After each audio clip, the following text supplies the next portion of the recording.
Bombshell filing by prosecutors in the case against former Spartanburg County Sheriff Chuck Wright. I'm going to read you some of it. I told you yesterday that his defense team is asking for leniency, and now prosecutors are pushing back on that hard. And this filing includes a quote from one previous employee saying that Chuck Wright would show up to work high as a kite. Let's just get started. There's a lot here. I have a copy of the filing here, and I'm going to read the first two paragraphs in full because they are so important.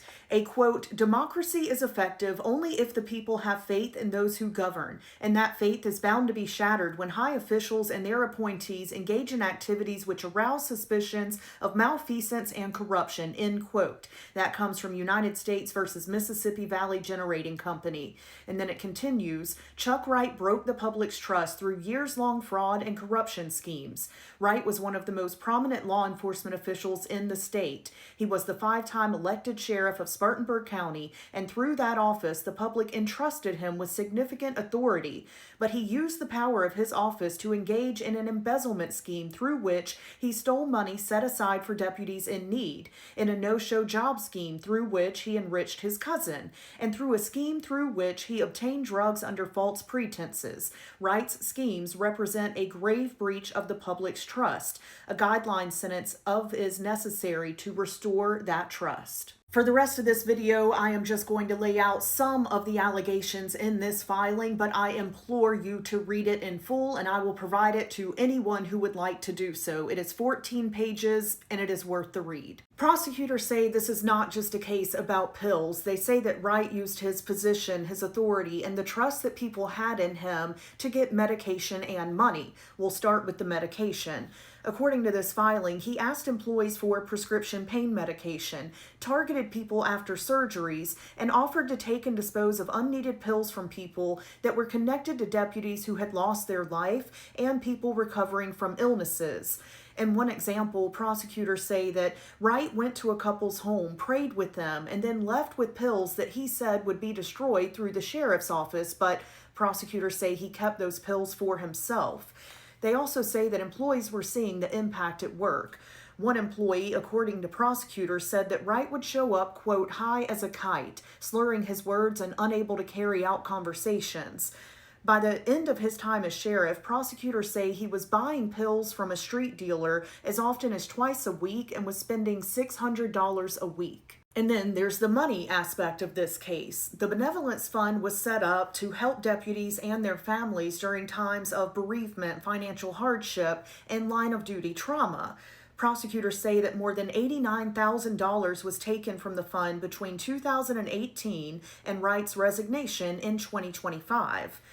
The fund was sometimes so drained, according to prosecutors, that when a deputy whose wife was in hospice with stage 4 cancer asked for help, he was turned away because there wasn't enough money to help. They also say Wright took money from that same fund by claiming it was connected to expenses for honoring a deputy who had been killed in the line of duty, but prosecutors say that money went into Wright's own pocket. So when the public says that this is just about addiction, prosecutors are saying no. This is also about public trust, public money, employees, grieving families, and a fund that was supposed to help deputies when they needed it most. 2 other people connected to the Spartanburg County Sheriff's Office are also tied up in this, and they are both set to be sentenced on July 9th. First, we have Amos Durham. He was a former Sheriff's Office chaplain, and he has pleaded guilty to conspiracy to commit theft concerning programs receiving federal funds.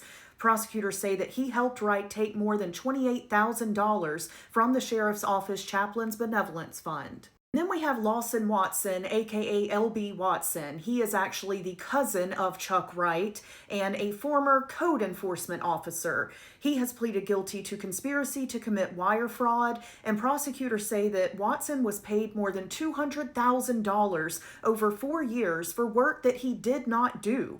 Records show that he was not certified through the South Carolina Criminal Justice Academy.